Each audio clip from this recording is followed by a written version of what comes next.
Thomas, it's up for grabs now! Thomas! Magic ball from Bergkamp to Patrick Vieira! Oh, would you believe it? Oh, right, what a way to get it! Fabulous solo goal by Thierry Henry.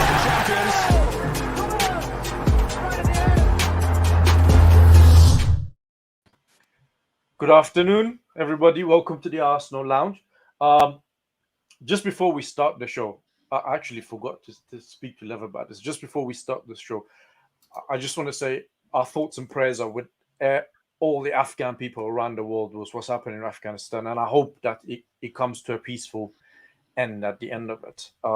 So that to start with, welcome to the Arsenal Lounge, everybody. Mr. Haidar, how are you? Yeah, I'm very good. Lovely opening touch there from you, Shaheen. It's very nice of you. But yeah, it's just like I was ready to talk about Arsenal. Now you're depressing me even more. Sorry, man. Sorry, I didn't mean to. Tom, how you doing, man? Welcome back.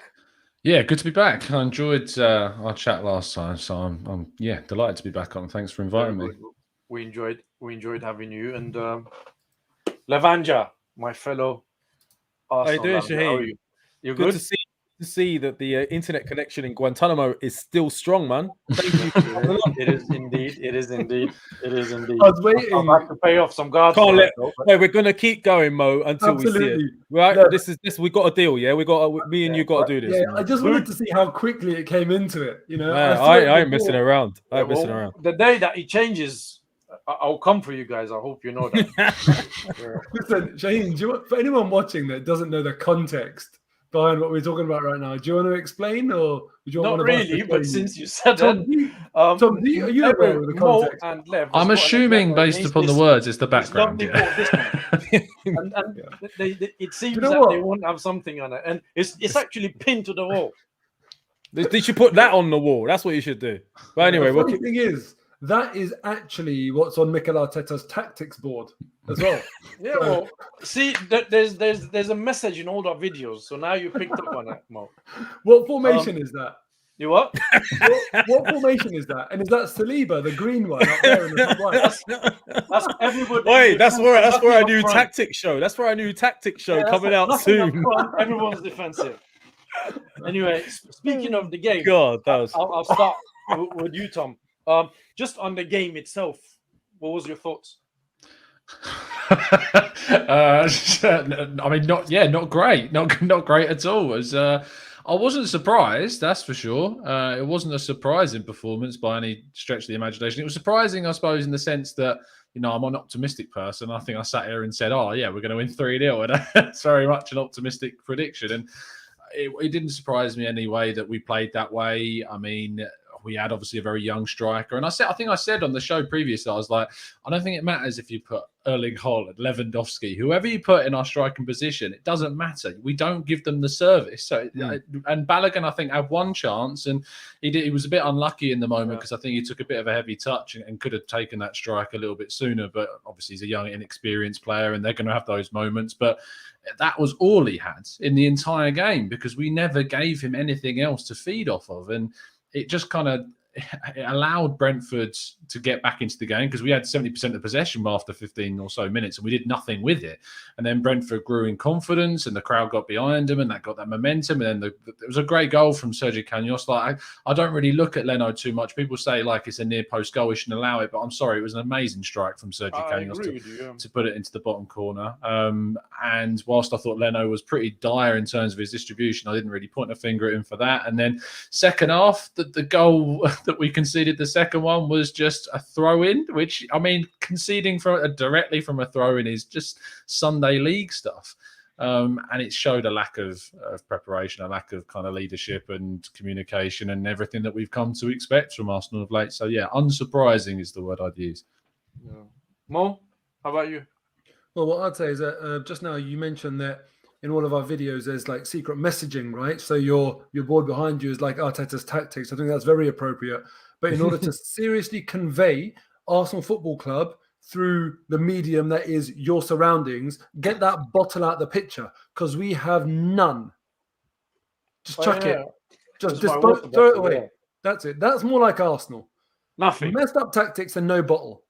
Because what we saw against Brentford, when they took it to us, we did not know how to react. We did not know how to respond. We weren't ready for that.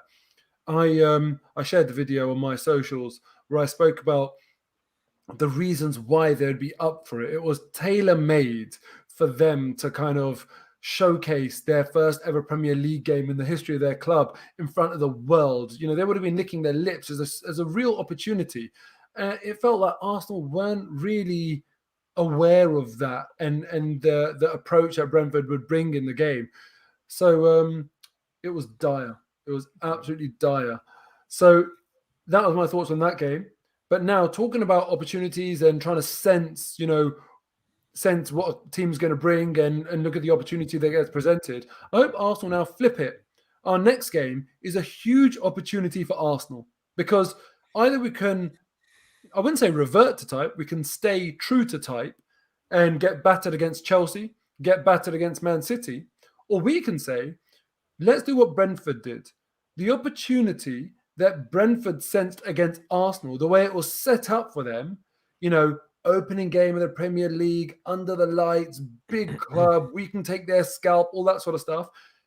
They used all of that as an opportunity and they harnessed all of that to put into a really good performance. That's what Arsenal need to do now against Chelsea. Because if we played Norwich next weekend and we beat Norwich, people would say, oh, yeah, you know, inconsistent Arsenal. But if we're going to beat Chelsea, people will say, oh, hold on a second. Maybe we were a bit too quick to judge. Maybe we underestimated Arsenal. Maybe it was just a bad day at the office against Brentford. If we go and put in a proper performance against Chelsea and do what we did against Chelsea last season, when our whole season turned on that home fixture, perhaps people will say, oh, actually, maybe there is something to this team. So I want Arsenal to see that now as an opportunity themselves and convert that into something good and positive. Fair enough.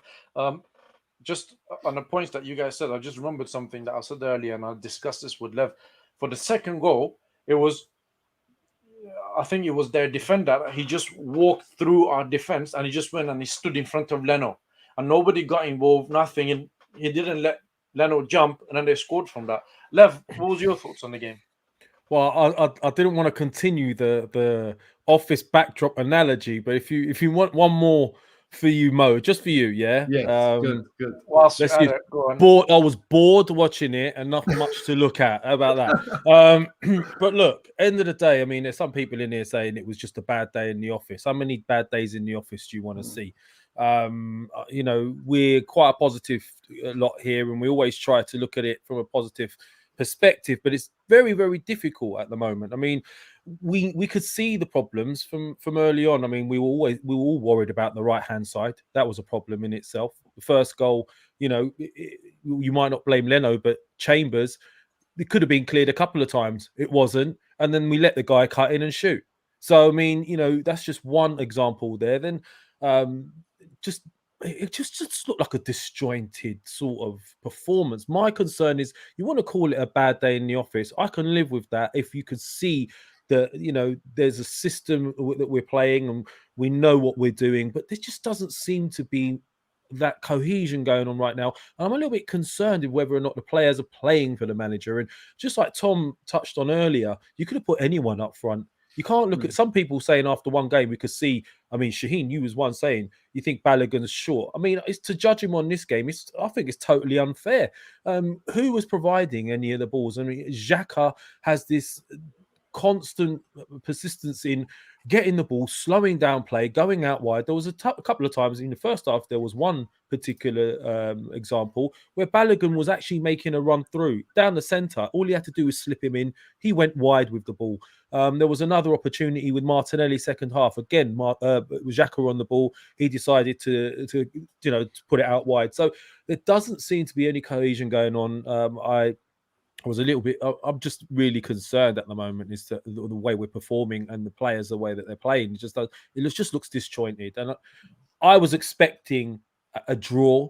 I wasn't expecting a win. And against the team that's newly promoted, not even won the championship, they come up via playoffs, and that's the performance you give. So I mean, I'm not as optimistic as Mo with regards to the upcoming games with Chelsea and City. I think it could get worse, and I don't want to say that. No, Lev. Oh, you're getting what? There's zero. No, I don't think he said he was optimistic. Yeah, I thought he exactly. Yeah, but in the sense that he we've got a hopes that chance to turn Arsenal it will around. around. Yeah. No, I think we've got two hopes. No hope and Bob hope at the moment. But Simple listen, as that. It's interesting you say that, Lev, because Hmm. we had a show just a few days before the game, and I said to you after the show offline that I expect Arsenal to lose because you we're did. not good at these situations. You know, You where didn't say go that online somewhere- though, did you? Huh? He didn't No, say I it didn't. online. I though. predicted a Yeah, draw. yeah, you but did. You did. You know, I knew deep down that they would lose because we're not good at these things. You go to a small ground where the crowd is, you know, they hyped up for it, and you know they're going to come out there, they're going to put it on you. It's been years that Arsenal struggle with this sort of situation. And Mo is right. It was more or less as if we're going to do what we have to do and we'll beat them. It's all right. Because I keep seeing the crosses coming in from the sides and there's nobody to take the cross. And that is not getting changed either. It still, you know, keeps coming in. On the performance that we saw just for that game, Ben White did not look like a £50 million player. He struggled to deal with their forward. He struggled to deal with the aerial challenges. And if he comes up against Lukaku on Sunday, it's going to be, I think, the same thing. But look, can we do this right? Can we rise above like the usual? I know you're not being reactionary. I know, Shaheen, you're not writing Ben White off. Yeah. No, not at all. Yeah, but you know, like when we're saying like he doesn't look like a £50 million defender, I just like let's not even have that conversation right now because it feeds into that narrative that I feel like it's too soon to be having that conversation. Yeah, and you know, I just want to be a bit fairer to our players in a way. I hear that, Mo, and I hear that, and my point, as I said, was based on that game. Yeah. You know, I'm not judging Ben White. I hope he comes through because we spent £50 million on him, and I don't want to keep slapping him with a price tag. Right? Yeah, that's what I'm saying. Let's not base it on that game. Yeah, in a current situation that we're not spending money, we spend a lot of money on him. I would have thought that he would have come and hit the ground running. But I hear you. I'll take your point. Let's not forget about Harry Maguire's debut to United. Harry Maguire, when he went to United, the first few months was awful. Look, he's a different player. But I just don't think us as a club we can afford to have times and let's see what happens kind of thing. I don't mind saying that having that conversation about a Pepe or a Xhaka, for example, who came with decent price tags. But I just kind of feel like, imagine, I always think when we're talking about a player, imagine that player watching. Imagine if they were tuned in, yeah? I'm looking at the comments. Matt G. Imagine, in fact, funny because he's saying don't write Ben White off. I was about to say, imagine if Matt G was actually Ben White, yeah, in disguise. And he's watching it. He'd probably be thinking like, oh, come on, man, don't start with the didn't look like a £50 million player. That's my first game. You know, he'd probably be thinking, just wait. On the other hand, I would have hoped a player would have seen this and it would be like, right, he would have kind of pumped him up to put a better performance next time around. Yeah, possible. But Tom, do you hear what I'm saying? What do you think?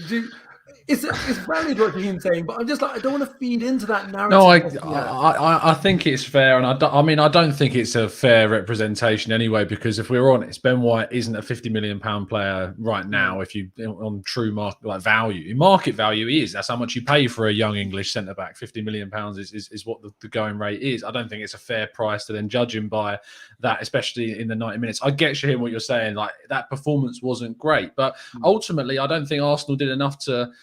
We know that Ben White's going to struggle with the aerial situation. So why did we allow Brentford to put so many aerial balls into the box and make it so difficult for Ben White in the first place? I think that's something that maybe we're missing, is that when we need to make sure that when we've got players that have their vices, like seemingly Ben White, is we need to work to our strengths. And one of those ways is by stopping crosses into the box, which is something we've always struggled to do, is to get close to the player that's crossing the ball into the box. We step off players so often and we back off and we let teams play, and we need to be more proactive in chasing and pressing, and we just don't seem to have that commitment on the pitch.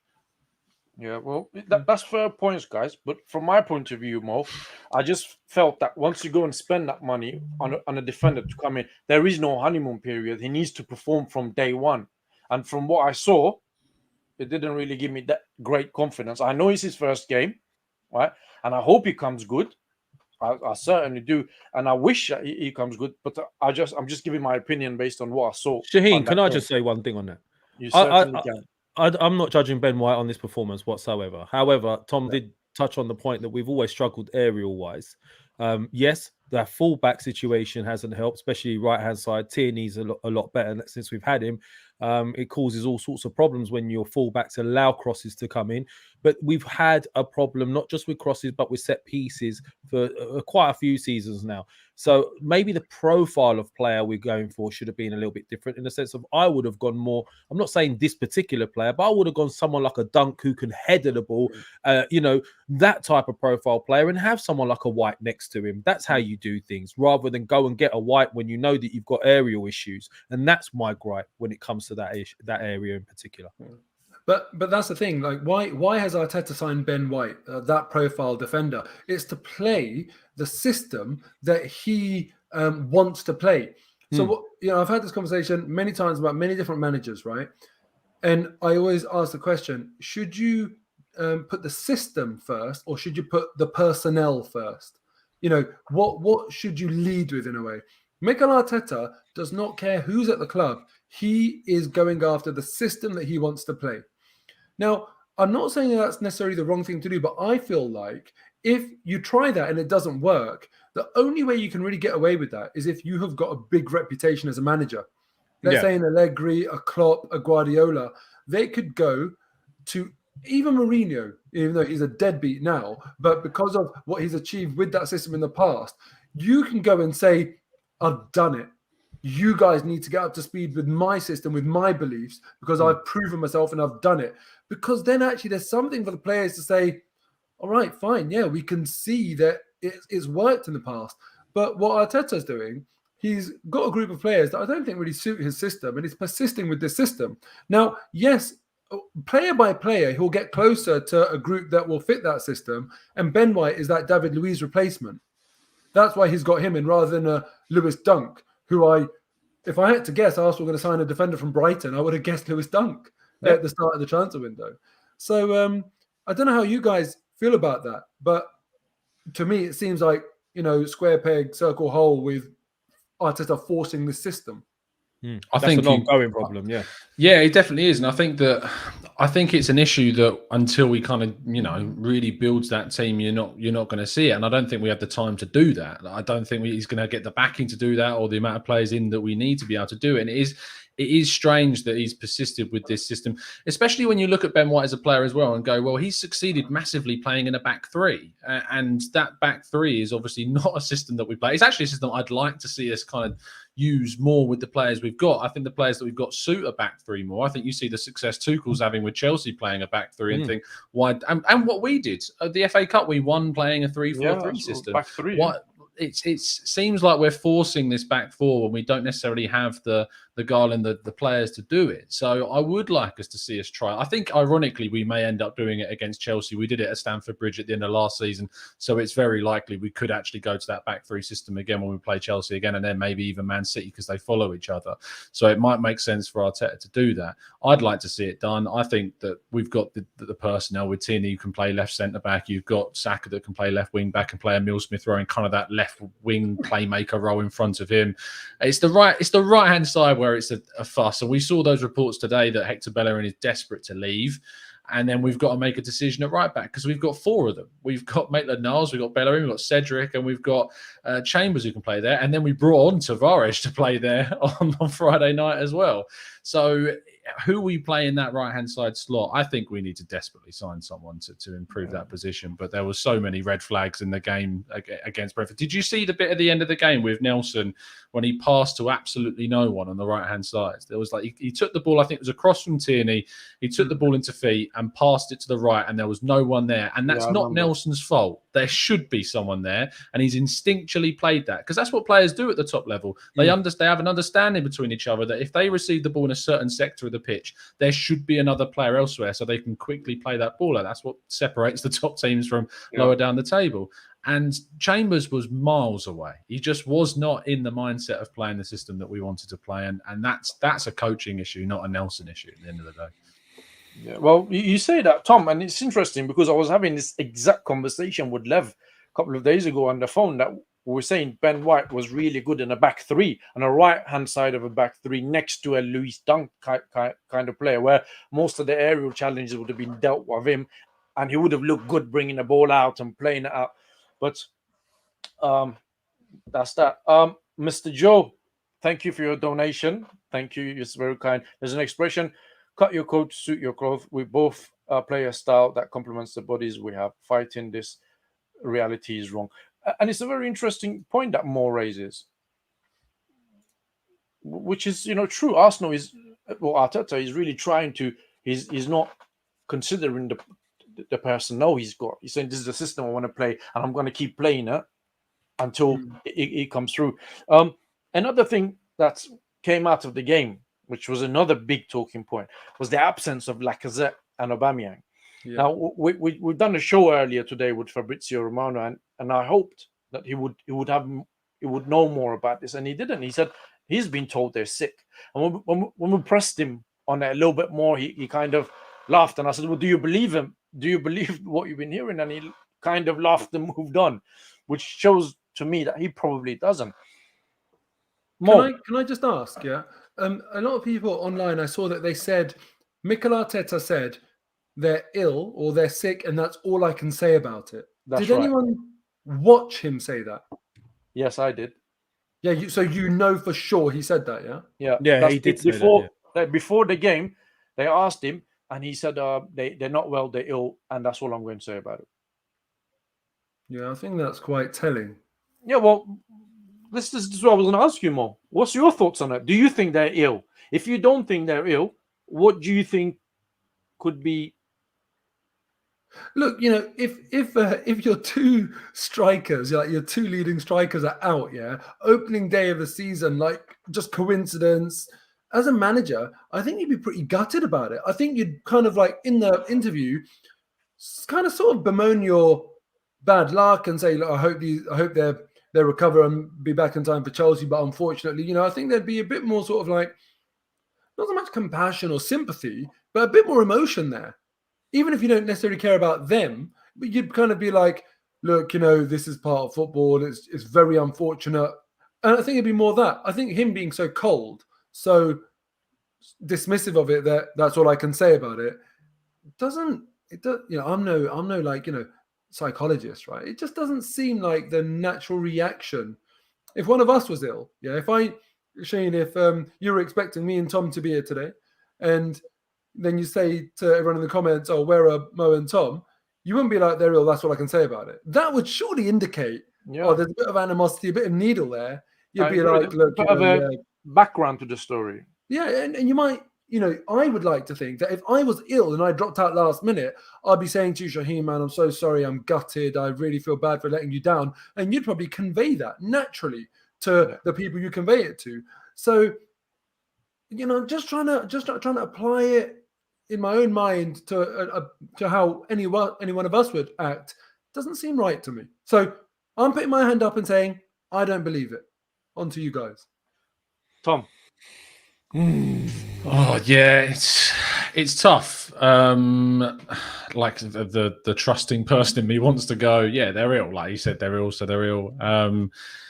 What I find weirdest, and I'm not the type to really buy loads into kind of how players act on social media, but I feel like some players might turn around if they're ill and like take a selfie of them like in bed going, gutted to not be able to make the game and that. But there was radio silence from that side of things. And that, I feel like a little bit more kind of awareness if you are, and I'm going on the preface that they are ill, that you would have a little bit maybe a bit of awareness to say, I'm gutted to not be at the game, good luck to the boys and that. But there was silence. And maybe that to me is a little bit of an indication that things aren't more so than maybe how Arteta said it. I want to trust that they're ill, but we hear whispers that like Arsenal are open to selling both. I think the Times reported that both players, the club are willing to sell both players this window if an offer comes in for either. We know that they clearly want a striker because they pushed for Tammy Abraham. They weren't able to get that deal done because they weren't able to move on one of those two before Roma got him in. So it's clear we want someone, and with we can't get someone in unless one of those two go. And the timing of it is strange. I mean, I did see a tweet, I think it was, saying that Aubameyang is fully committed. I'm trying to find it. So yeah, it was. I think it was Davesh Sheth on Sky Sports said that Aubameyang is fully committed, but I might be wrong about that. But yeah, but Tom, you know the fact that sometimes you get journalists coming out with these statements from the players that he's fully committed. To me, it shows that there is an issue. That alone, because why would you come and reaffirm your commitment to a club that you're a captain of if there is no issues? You see what I mean? Yeah, absolutely. And we know that Aubameyang joined Arsenal by making there a few problems at Borussia Dortmund. Yeah. He was that they were happy to kind of get shot of him, to be honest. So yeah, I remember that. So it's not unlike it's impossible. It's not like there's no evidence of this happening previously. So I don't think it would be unfair to kind of like speculate about this, because there is previous evidence to suggest that this can happen. So I just think that I feel like not all the facts are out there, and obviously, whilst we can speculate, you can't say for certain. We just don't know. So yeah. Okay, I was just checking their Instagram to see if they'd posted anything, if there's any story. Nothing at all. It'll be interesting, how long it will take if they're ill. How long it will take before we see any activity from them. Yeah. I mean, look, Lev. Just before I come to you. Always do this today anyway. I'm used to it. Don't worry about it. We've got about just under 400 people watching. So please hit the like, subscribe if you're new, follow Mo, follow his channel, Moh Haidar, follow Tom, Gooner Talk TV. Subscribe to them. Fantastic content, after game reactions, transfer. Tom does quite a lot on there. It's a little bit. Well, no, you do quite a lot. I know I'm gonna give you some time because I know you want to talk about this and the dressing room and this issue. And you were on the show with Fabrizio. We were trying to talk about this. So take it away, son. Well, interestingly enough, I've been looking at the chats, right? And there's a fella called Kieran who keeps saying Arteta haters and blah, blah, blah. Right. Firstly, if you've been watching this channel since it started, I was fully behind Arteta, and I'm always fully behind any manager that comes in at Arsenal. We give them as much chance as they deserve. So, I'm by far an Arteta hater, and I still want him to do well. But I have my serious doubts with this, right? Because, look, Aubameyang's body language hasn't looked right for some time. Let's be honest, okay? We know Aubameyang and Lacazette are very close. If you look throughout the team, you can ask, what is happening at the moment. Because when he first took over Arteta, everyone he was fighting, there was a real change in the ethos, and it was high press, and everyone was buying into it. I'm concerned that people have started within the group, within the camp itself, maybe starting to lose faith in Arteta, in the sense of, look at Aubameyang. We're playing a guy that's 31 in a system where we're asking him to play left wing, which, we've said here on here. I think it was Mo had said it in the last show. Some of his best times have come from the left-hand side, which is a fair point. However, with this particular formation and system we're playing, we're asking a guy who's 31 to track back, get back and help his full back and etc. And that's not his game. And I'm just starting, and obviously he's not had a proper attacking midfielder for some time to provide him the service that you need for people. Look at our front line. These are guys that like to run in behind, and to have players running in behind, you need people with the vision on the half turn who think that split second quicker than everybody else to spot these runs. And I've seen over the last 6 months or so, these guys who are making these runs suddenly not making these runs anymore, because maybe they're not expecting to get the ball the way they're expecting to get it. And I'm starting to really believe that there's an issue going on in the background, and that's why these two haven't played on an opening game. I mean, you could turn around and say they're ill. Personally,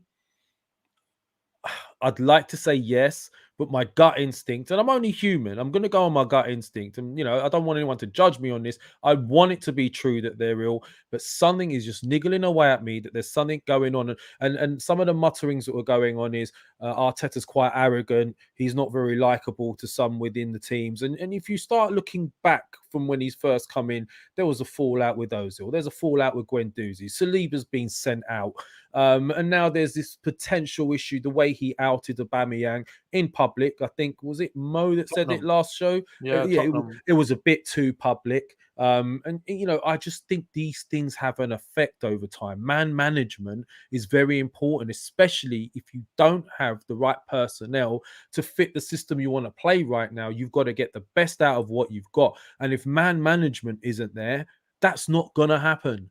So I am concerned, and yes, something is niggling away at me. I do think there's something going on in the background, and we're not being told. And let's be honest here: unlike teams like Villa and teams like that who have come out and openly communicated with fans, Arsenal have not been doing that with their fans for a long, long time. And the distance between the board and the fans and the communication is getting wider and wider. And as it gets worse, you know, it's not a good look at the moment, and that's my thoughts on it. And I don't want to be negative, but yes, I do think something is wrong.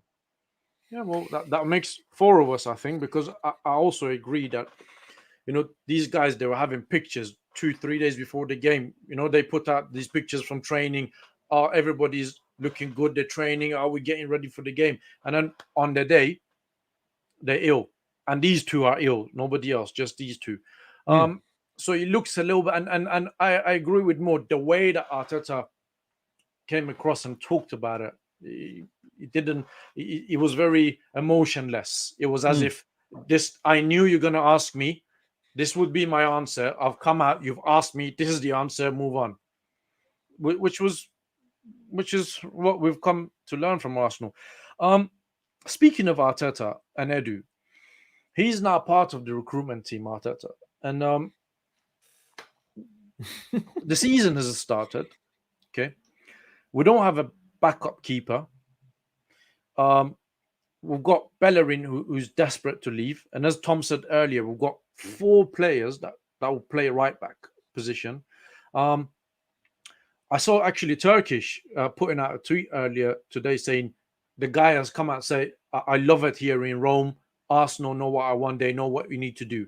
Next thing you know, we're offering them a new contract. The striker situation is now questionable. We've got about just 2 weeks left to the transfer window. Okay. Then you get pictures of Edu.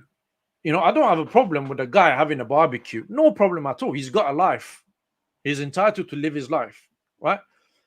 But I see Tottenham game, and do you see those clips coming out of the director of football being all, you know, they invested into the team, they're getting up, you know.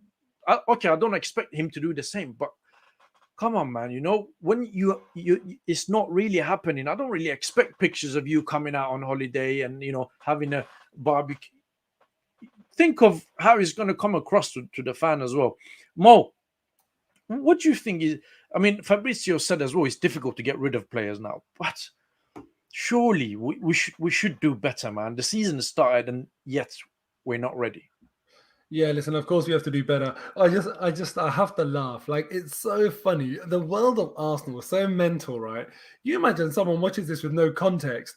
We're like getting annoyed about someone posting a picture about them having a barbecue. They'll be like, sorry, what? How? Why is that offensive? There's so much context, but obviously we all get it. We understand it. But it's, you know, Eddie would obviously turn around and say, like, don't be ridiculous. If at 9 p.m. or whatever, he's having a barbecue and he posts a picture, it doesn't matter. What confused me about that picture, how come there was a piece of steak floating in the air? That's the first thing. I've seen that as well. I actually thought it's one of those pictures or emojis or something like that. And I looked at it and I was like, I'm surprised he managed to acquire it. I'm surprised he managed to get the deal done, Mo, to be honest with you. And then I'm just trying to actually find the picture, because then there was like there was like 4 letters in the bottom right corner, like SS something, bottom left corner. And I was like, what does that mean? What does a floating steak mean? Is he like Shaheen, where every picture has a meaning? I didn't get it. But you never know, man. But you know what? The thing is, right? It's just everything right now is just very jarring and annoying to Arsenal fans. We're like in a bit of a frenzy. We're not being like very rational because we're desperate. As Arsenal fans, we're desperate to avoid a bit of a spiral, a bit of a free fall, and the next two games don't get any easier. We need a lift here. We really need a lift here. I really want the club to realise that you can't always answer the question or the problem with a signing, but we are in the transfer window. We need signings. I don't think anyone would dispute that. We should have had them. It's kind of exactly what the doctor ordered right now. And whilst I'm not going to get angry about Edu putting a picture on social media, there's a reason why when I checked Aubameyang and Lacazette's Insta stories just now, just a few minutes ago, there's a reason why they haven't posted anything. Because clearly they know it will attract negative comments. It will be slightly annoying to people. And there's no use in us saying that, oh, well, they're just doing a job and blah, blah, blah. Because that's like very theoretical. Being practical, the footballing industry is like no other industry. It's any industry where you have fans, any sporting industry, this is just what you have to live with. And I do think personally, Edu should be a little bit more aware of that. What benefit is there to sharing that to wider audiences? Have a close friends list. Share it on your WhatsApp. Just kind of like be a little bit more sensible about these things. You can be on holiday and still get work done. Just keep that sort of stuff in-house. I think like privacy is very, very underrated in the world of football when you've got so many invested parties. Yeah, you're 100% spot on, and this was one of my points. And Tom, I'll come to you because we finished in such an state. Right, everybody would have thought, right, these guys, with all the Super League protests, everybody would have thought, right, these guys will get their fingers out. They're going to get a couple of big names in early doors, so it will calm the fans down, right? Hopefully, we get rid of, Jacques Abella and this, that, the other. And none of that has really happened. And then we've seen pictures of my man here, there, as if he doesn't really care about what fans think. And what's your thoughts on this? There is a clear disconnect. I mean, it's very obvious. It's a case of kind of the lack of understanding between those involved with the club and outside, and it's been clear for a long time. I mean, it was very clear when they put out that statement about them doing 3 fans forums a year and that Josh will turn up for at least one. Like that in itself is a joke. Like it is a disgrace. It's the main guy because to me, like Stan is what Stan is. Like he's the owner, but does not give whatever about the club at all. Josh, to me, is the one that has the investment in the team. He's like invested in being kind of the big boss of the club, and that he's kind of Arsenal was a bit his baby. Like his dad's given him the keys to the castle, basically, and it's kind of his thing. So the fact that he's the guy, and yet has spoken in previous fan forums saying he desperately wants to get to know the fans, he wants to speak to fans more often. To not commit to doing all 3 of those, like, because in itself 3 is what you're doing, 1 every 100 and something days. It's not a lot, and it's only an hour, if that, on those calls. So the fact that you can't commit to all 3 is disgusting, and I think it does go to show kind of the lack of commitment in those words we heard in that previous in the previous fan forum with the AST and the support groups from around the world. So that for me was a great kind of symbolism of the problem we're facing. Edu's kind of posts. I'm always a bit of an advocate of saying people are allowed their lives and stuff like that, and like footballers and people in football can go and do and what they're. But there is an element of awareness and like knowing what you're posting and the reaction it's going to get. If it was like halfway through the season and we're doing quite well, like a 5-game winless run or whatever, and he's posting, I don't think anyone would batter an eyelid at it at all. But we're in arguably the biggest opportunistic window of the last decade, and we're not taking advantage of it. And he's the main guy responsible for the ins and outs of the club, and he's posting this stuff. Like, I wouldn't care if he was doing it. Like, I wouldn't care because it's part of your life. But to post it publicly, that's the problem for me. That's the issue. Is that I don't care about him going on holiday. I don't care about having them barbecues. You do you. You're entitled to your free time. But to post it is almost to take the mick is how I see it. So it's very difficult to not get a bit hyperbolic about it, but I think it is important to raise the point that it is just lacking awareness of the fans' kind of feelings at the moment and showing that disconnect that we talked about. And Tom, it's getting a little bit worse as well, because we started the season and everybody can see this team is nowhere near ready. And I wouldn't want to see my director of football, having a bit of a holiday. Did you see Torreira's post? Did you see Torreira's post during the game? Yeah. That was worse for me. It comes. You see, have you seen? Have you been part of the team where they always say, well, the employees or the staff, they feed off the manager's way of working and his mentality towards things. And if you see a director of, I'm not saying because he's done that, then Torreira's gone and done that, but it just shows that from top to bottom, maybe we do lack a bit of discipline in a whole club. Lev, what's your thoughts on what was Torreira's post, by the way? You what? What was Torreira's post? I think you put a picture of him being in Disneyland. It was at the theme park in Paris. Yeah, during the game, he put a picture on his Twitter of him out with his friends, saying had a great time or whatever it was. Like during the game, like collecting about what 50k a week for that. During the game, he's on more than that, I think. But yeah, it's just 80 grand a week or something like that. Lev. Shaheen, look, I don't want to go on too much about this picture and barbecues and all that. I mean, you're talking to a Cypriot here, and that barbecue was questionable as it is. But right, yes, the thing that's come out of this is more forget the pictures and whatever. It's the awareness of what's going on around you, the fans, how they feel about what's going on, and it's almost dismissive. Because surely you're going to know that's going to antagonize and raise further questions as to what you're doing, right? What I would like to touch on, I mean, if you want to talk about Edu, I mean, I don't know if you want me to go into this right now, Shaheen. I would love you to go into it. Okay, is his performance in his job, all right? Because for me, we discussed this in previous shows. We've got a Lamborghini, open the bonnet, look underneath, not all is as it seems. It's like a Fiat Punto under there, right? We've got people in positions, pivotal positions, that are fundamentally inexperienced, and it's starting to show. For me, you've got a Tammy Abrahams, who's a boyhood Arsenal fan, Thierry Henry fan, and we haven't managed to get him over Roma. Why? Because apparently we're waiting for someone to go out before we can get him in. We lose out on him, and apparently he was our number one striker target. You've got Ramsdale, a goalkeeper who's coming from a relegated team. We're struggling to nail him, right? I mean, we could go on. I mean, what is he doing? His job is to bring in players that we need. He was involved in the White purchase. We're already asking questions. If White's good enough, it's too soon to judge. But whether he was the right type of individual that we should bring in.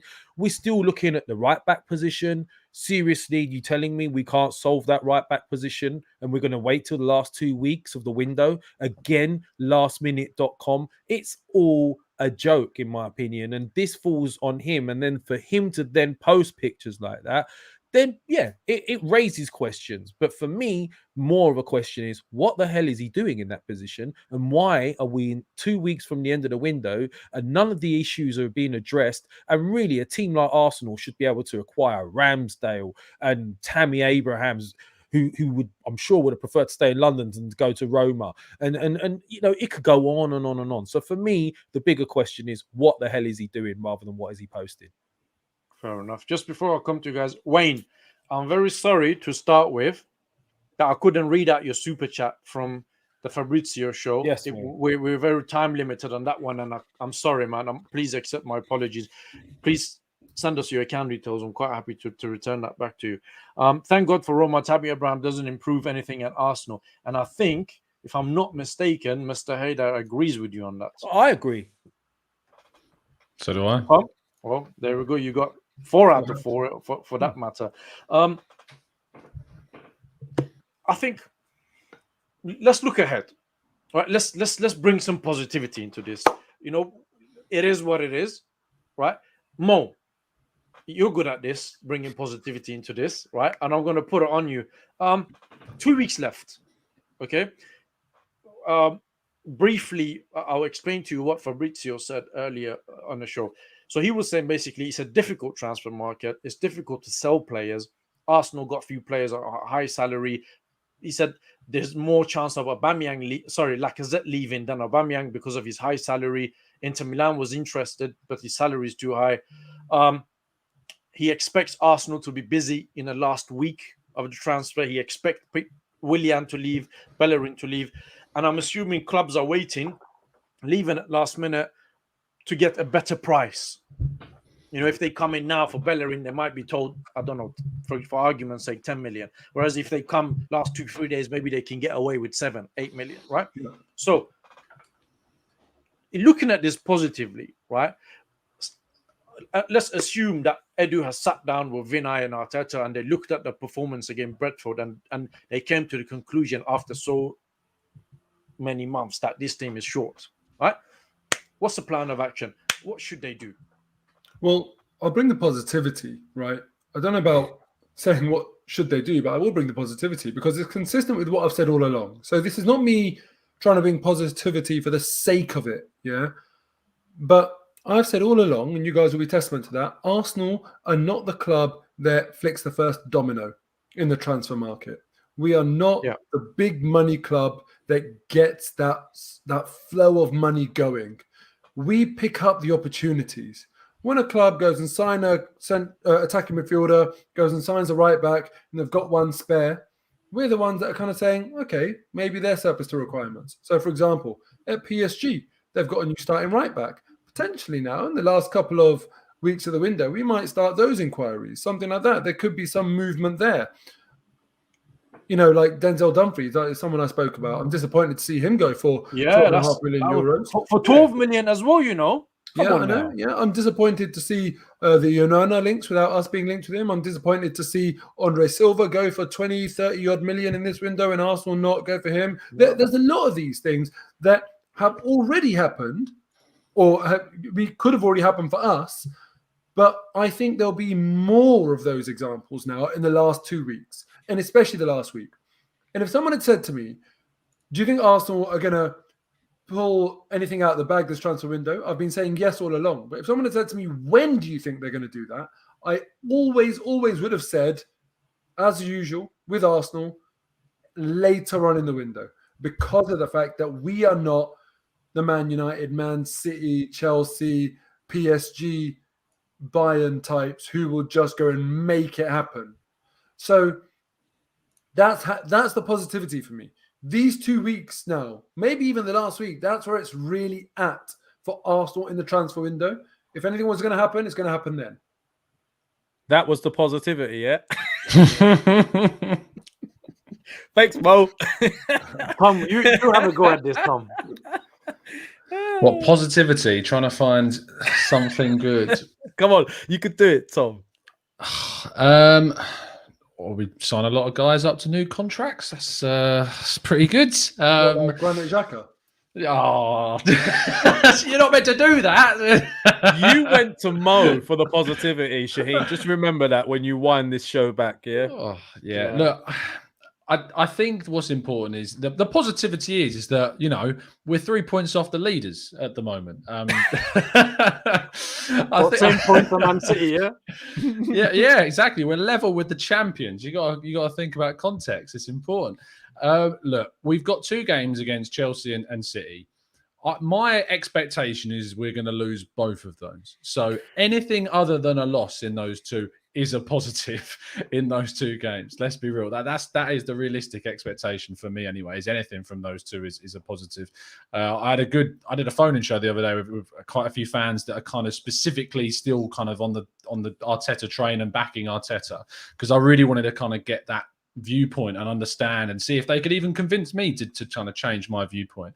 They didn't, but they did raise some good points about kind of how, I say good points. One of the points that came across was if we had have, say, beaten Brentford, it would have been very different. And I said, but we didn't beat Brentford. So, like that. But the same point is if we do go into the games against Chelsea, say we miraculously somehow pick up a win against Chelsea, the mood would drastically shift after 2 games. So you've won 1, you've lost 1, and one of those wins was against Chelsea. And you say maybe look, Brentford was a fluke. We don't know because it has only been 1 game this season. I always respond by saying it's not been 1 game in the context of Arteta's tenure. But I've always tried to say, look, I'm going to turn over a slate for the season. It's got a pretty big black mark on it right now from the first game. But we do move forward with trying to anyway go into these games and hope that we can get something from them. But I am, as you can probably tell, I'm waffling because I'm struggling to come up with a positive for you. You're not the only one, Tom. You know, it's hard right now to come with any positivity. Arsenal. Let's see if Lev can. don't come to me. I never said anything about positivity right now. And listen, as I said, you can wind back to the early starts of these shows when we started them. I was Mr. Positivity, but I'm also Mr. Realistic, right? And at the beginning, I saw some progress in the way we were playing on the pitch, the way we were pressing. There seemed to be some sort of system there. But over time, it seems like the players have lost belief in what is going on. I'm struggling with positivity right now, Shaheen, and I'll tell you why. We were told from get-go we're leaving our home to go to a stadium where we can compete with the best. And we've been hugely let down in that department. We've been charged for being business class tickets, and we're getting Ryanair service, and performances. Let's be honest. It's getting worse season upon season. And every time we're told we're going to expect big things from a transfer window, you think, and we all get sucked into it, believing we're going to do something. And look what we're doing. The same thing every season. We're not ready. We've gone in with a team that's not got our best players in it. And we're still chasing our tail with 2 weeks to go. So, I can't see us getting results from these next 2 games. I'll be really honest with you. It's possible. One-off games, it can happen, especially with a London derby. And then obviously, we've got City as well.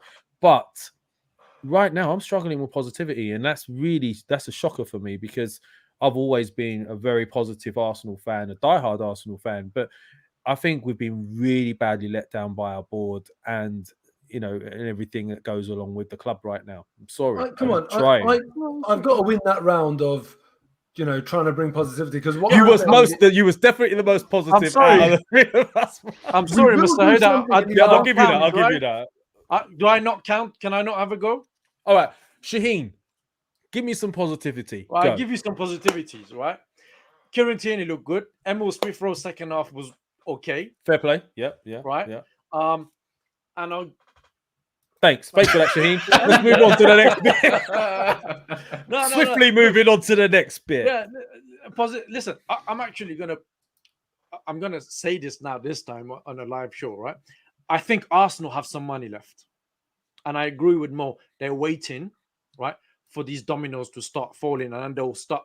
I can see them bringing 2 more players. I can see some players leaving, but unfortunately, I don't think it will be enough to get us to where we need to be. But I think they have some money that they're waiting to see last maybe 2 or 3 days. Remember, people listen. Arsenal have always been like this. Ozil, do you remember? Last minute. Arshavin, last minute. Who else? We had a couple of more players that came in very, very late on. Welbeck. Arteta. Yeah. Well, Arteta Andre himself, Santos. Arteta was a result of a supermarket dash after that 8-2 loss to Man United. Yeah. Danny Welbeck. So you're naming some pearlers here, Shaheen. Yeah, some real pearlers last minute. All last minute deals where it was done. And this is what you told us was your positive thing, yeah? Let me give you some positivity, and you hit us with that. That is positive, because I think they've got money and they're going to spend it, and they're going to bring a couple of players in. And yeah, it's not Danny Welbeck. Do you know what? Well, no. Do you know what, Lev? I'd rather stick with that, right? In the hope that this will happen. So at least maybe next couple of weeks will be exciting for me, because if I think they're not going to do shit, this team is not, then the next 2 weeks is not going to be. Yeah. Nice. Someone said on here, the most positive thing that could happen is we keep losing and Arteta gets sacked. That's where people's mindsets are right now. Well, I don't want my team to lose. Fair, I don't want my team to lose. I don't. To be fair, I'll still give it to Mo for the round of positivity. 100%. He was better. Moving on, I'd like to talk about this planned protest with you guys. Yeah. Me and Lev, we went to the last 2 protests that was arranged. The first one was really good. A lot of people turned up. The point was put across. It was really, it was peaceful. There was no problems. Second time, I don't know if you had some. Remember Mo. That's where we saw each other there as well. Yeah. Second time, Mo was there as well. Actually, I don't know if you came, Tom, to either of them. But second time, it was raining. What I would say, maybe how many left? 200. How many people would you say, Mo? Yeah, 200 people turned up. 300, and that just kind of died down. Now they're talking about this protest again this Sunday before the Chelsea game. What's your thoughts on that, Mo? Well, listen, I'm all for it. The one thing is, someone tweeted it, and I think what a lot of people do, they, especially with the larger accounts, they kind of hang back a little bit, and they're kind of like, oh, when it probably catches fire, then I'll support it. And I try not to do that. I try and think that if I believe in it, then I'll just back it irrespective, rather than just jumping on the bandwagon. My brain didn't actually process that it said Kroenke out, Arteta out. I don't want Arteta to be the Arsenal manager based on what he's done, but I also don't think it's right before a very important game, the second game of the Premier League season, to start the Arteta out chant. I feel like puts a lot more pressure on the club, on the manager. It's not going to be beneficial to us, but I am fully behind the Kroenke out. So I kind of retweeted it at first, and one person called me up immediately and said, no, it's not about Arteta out right now, not protesting that at the stadium anyway on a match day. And I said, absolutely, put my hands up and said, my brain didn't even see that part. So I'm there. I will attend for the Kroenke out, and that's all my message will be. But I just hope it doesn't overlap into Arteta out. It's been one game of the new season, and I'm like, I can't remember who said it before, but I kind of tend to wipe the slate clean-ish to a degree, where I'm like, okay, new season, let's renew our hope, and hopefully the manager puts his wrongs behind him. One game in doesn't look like that, but we have to give him a bit more time if we're going to give him any sense of a new slate. Fair enough. Tom?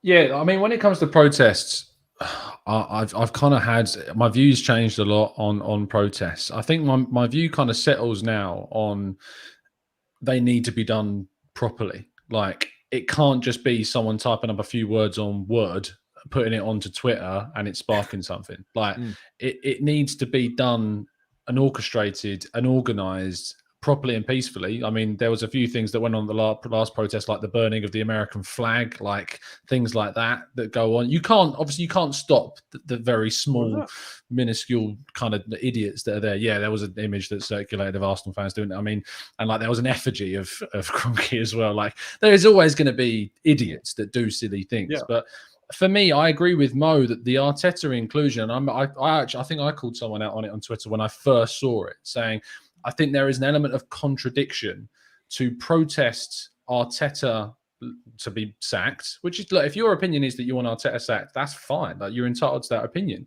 But to protest it within the same thing that you're protesting the people that would make that decision for you is very strange. It's like protesting something at the same time as the things that can stop what you're protesting is a bit odd. It doesn't make too much sense to do that.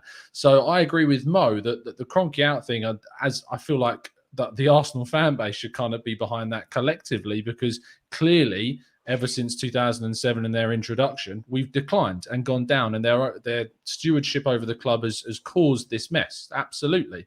And so that's a fair thing to absolutely protest. And I wasn't at the last two, mainly just around it being the pandemic, and I hadn't had my jabs, and I've got very kind of vulnerable family members around me. So that's why I didn't go. And if it's a case of another one happening and it is fully organised, I would and I'm not working, I would absolutely attend this year, because I think that my view on protests has definitely changed between what it was a few years ago. And I think, as I say before, when they're organised professionally and done, and you've got that organisation like we saw with the first Kroenke out protest of earlier this year, it can be something really powerful. I mean, I did a live show during the protest because I had a couple of people that were able to go, and we did a live kind of phone in from people at the protest, interviewed a couple of people that were there to get their thoughts and that, and it was great for them, their experience of it. And there's a video on the channel of loads of clips from the protest. It is about how you do it. It's about how you come across, and about you don't want it to be embarrassing, and that's really important, is the way that you come across in your protest. So yeah, I'm behind it as long as it's done in the right way. Fair enough. Just before, again, I'll come to you, Lev. There's a couple of super chats, if you don't mind. Right. There is one from Ethan Jones, same old Arsenal panic buys. Yes, Ethan. We'll start coming in. Thanks for your donation, Ethan. That's very kind of you. There's another one from our friend Wayne. Wayne, he's just got money. Thank you very much, Wayne. You're becoming one of our you know, You're going to regular buy watchers, and we're Shaheen a background grateful. soon. We're grateful. Yeah, well, I said we're this before. I grateful think to- Wayne to- is Shaheen, to- but then I thought it was Mo. But now it just keeps changing. It's one of No. us. I'm telling Right. you. He said my positivity. Mike Tyson said everybody has a plan until he gets punched in the face. I believe Edu and Arteta had a plan coming into transfer window. Team lack Lacks funds. funds. To buy our players. Right signings will be made. Well, some positivity there. Lev, Should have transfer. asked him for the positivity. Right, listen. When it comes to the protesting, I think we need to get to the root and the core of the issue. And the root and the core of the issue are the owners. Tom hit the nail on the head for me. Since they've taken over, things have just gone downhill season after season. And you got to look at the owner of a business when that's happening. You can keep chopping and changing managers and physios and you know, all these negotiators and all this stuff. But at the end of the day, these are the guys that are signing these off, right? And bringing these guys into the club. So for me, I don't even call them KSC. I call them KFC. I think they need to go. And the only way that's going to happen Don't is sully via- the name of KFC, Lev. You can't Well, we do get that. battered every week, so we might as well call ourselves KFC.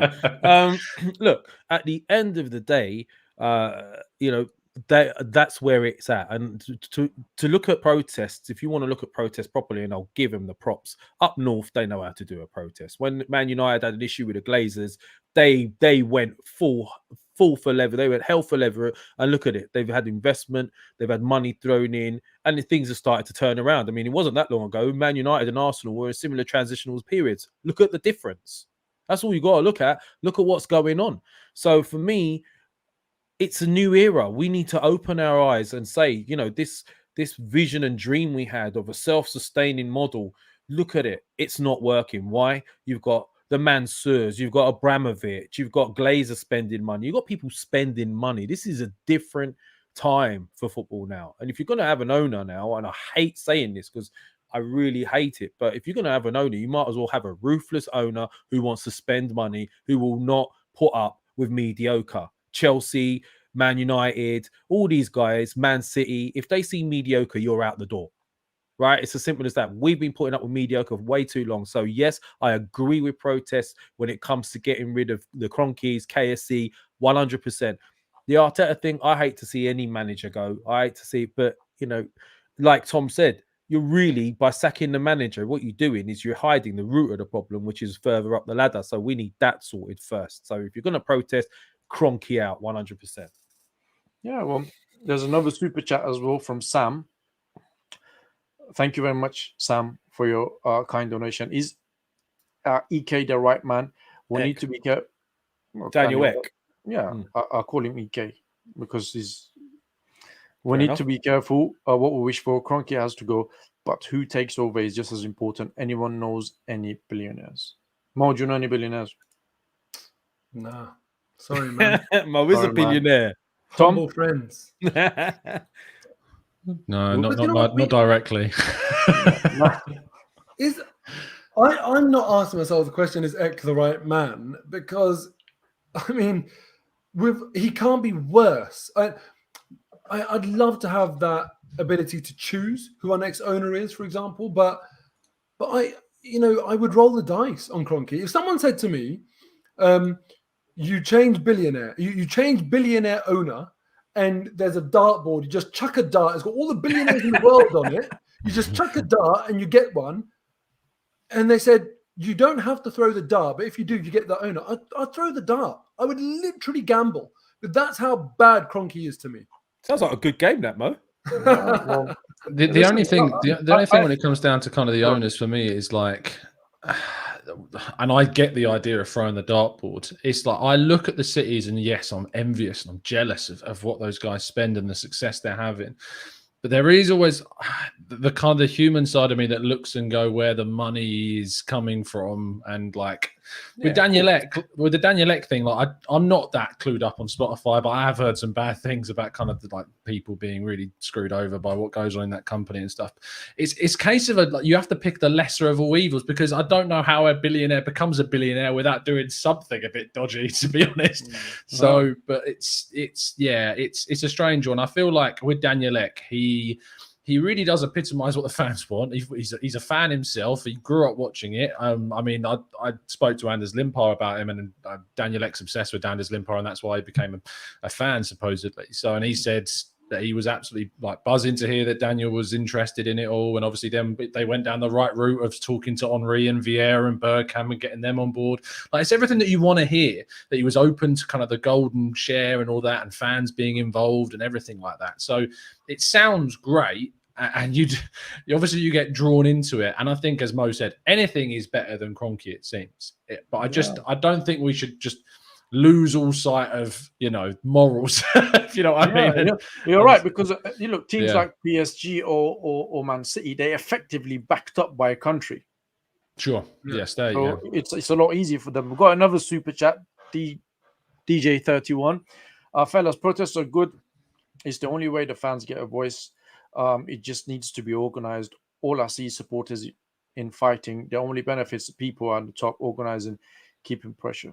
Shaheen, can I add something to that? That's a really valid point there, and thank you for your donation. I think personally that's one of the issues. We've been so divided as a fan base for so long that whilst the real issues up top have been going on, we've been more sort of preoccupied with arguing with fan channels and who's right and who knows what they're saying, who's getting it spot on and who's chatting rubbish, and where you need to be a united fan base to be able to get these guys out, and we're not. And whilst we're divided, that's why they've managed to stay put for so long. So that's a massive point.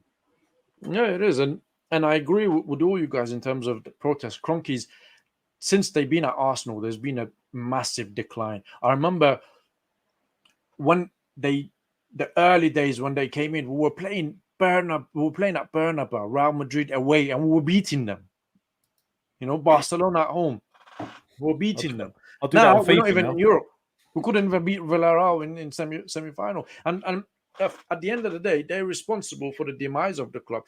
They have provided some money to the guys to spend. They have not spent it well. And it's their decision to put them where it is. We've got another super chat. Thank you, Alex. Protests should be done for every home match, doing it once or twice a season, and KSC will not give a damn, brush it off as always. True. The walk. Absolutely. Thank you very much, really Alex. agree The with guys that seem to agree with you. We've been going about what?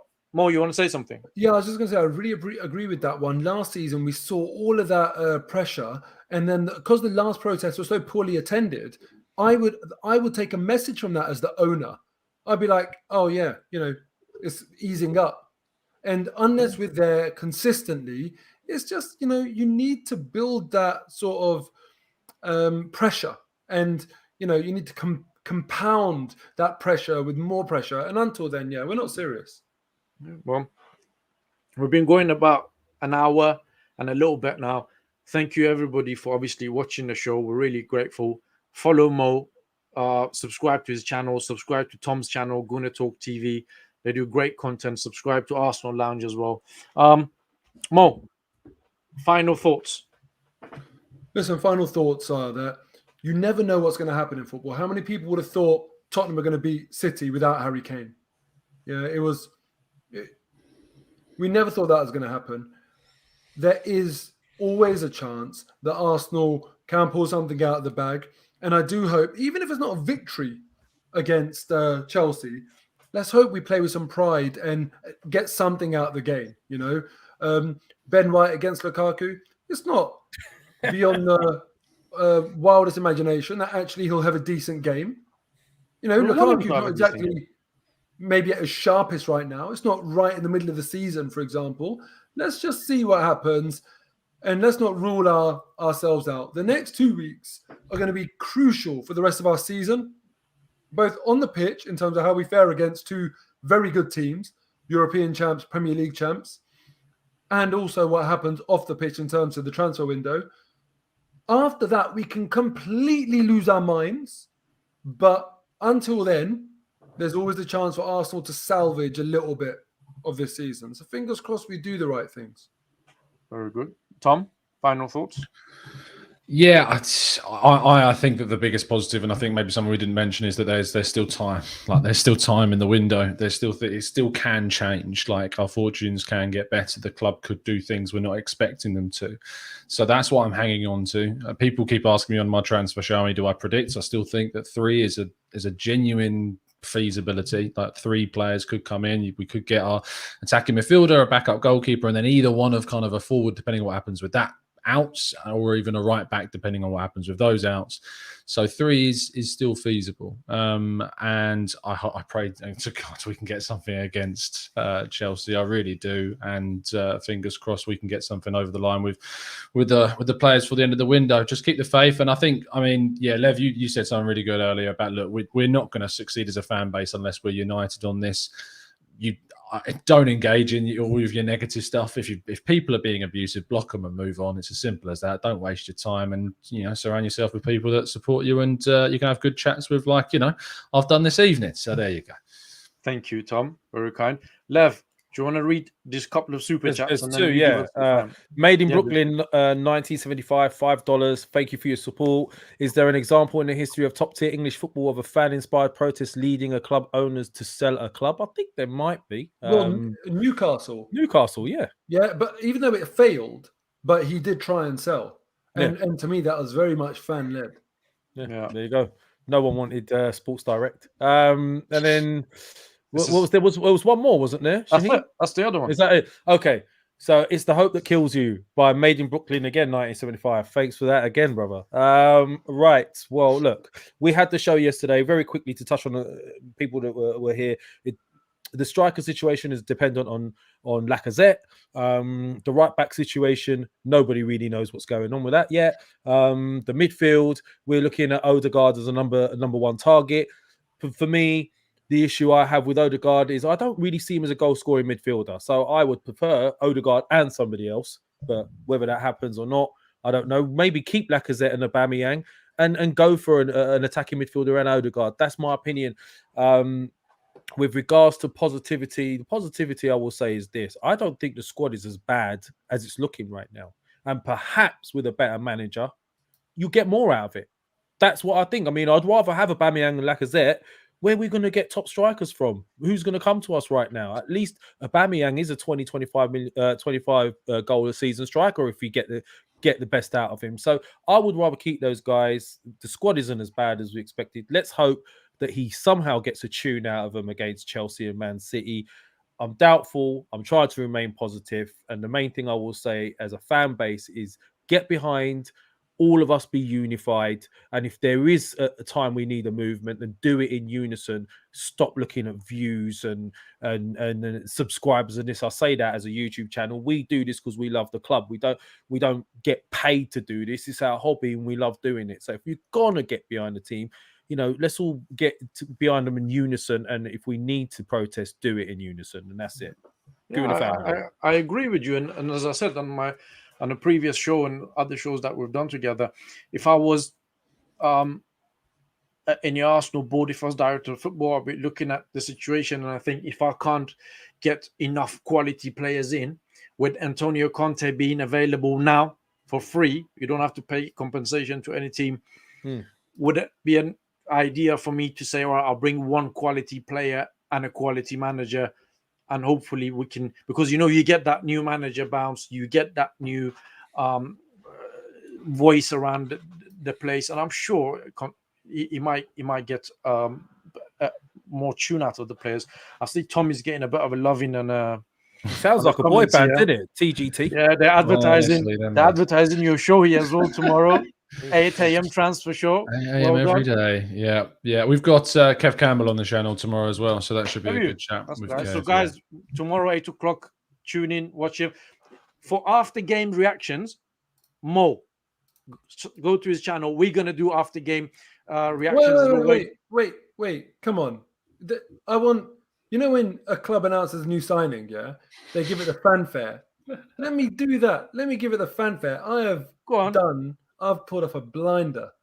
I have got a new signing, for my post-match fan cams on my channel, which I'm delighted about. I cannot wait to unveil Pablo Escobar, Sead Kolasinac, the man himself, the man with the tactics board. You're going to find him on the YouTube channel every single game. He will be telling you what he thinks. Yes, of our I can't wait. latest Yeah, could you performance. show us? Can you give us a closer look at that formation? You got to zoom in on it. Zoom in on that formation. But this is the defense and nothing up front. Yeah, that sounds. Get out the way. Is that Pepe out there on the right? But listen, guys, for after game reactions, just tune into Wait, Moh's channel. there's a good name here as well. Sorry to interrupt. Someone suggested this show should be called the Fantastic Four. There you go. Thank you for that. Thank you. But yeah, for after game reactions, tune into Moh's channel straight. There's some people send their reactions, and you can watch that. We're doing some after game reactions as well with Lev, where you can come on the channel, have your say, and and on those lovely notes, guys, it's always a pleasure to have you two on. Moh, you're obviously a regular on the podcast. We hope that we can have you more often, Tom. We love having you here. Likewise, mate. We do this obviously every Monday, guys, and we hope that you enjoy watching us as much as us enjoying the conversation with each other, because we try to keep it natural, as if four people just talking, giving their opinions and their thoughts. And at the end of the day, we all want Arsenal to do well. We all want Arteta to do well. We all want Edu to pull blinders. We all want Cronkies to make money from Arsenal, but then spend money in the club as well. We don't have a problem with him making money. So we all hope for the best. But unfortunately, what's happening right now is are completely different things. So thank you very much for watching us. Subscribe to Moh, subscribe to Gooner, the Gooner Talk TV, Tom, and us as well.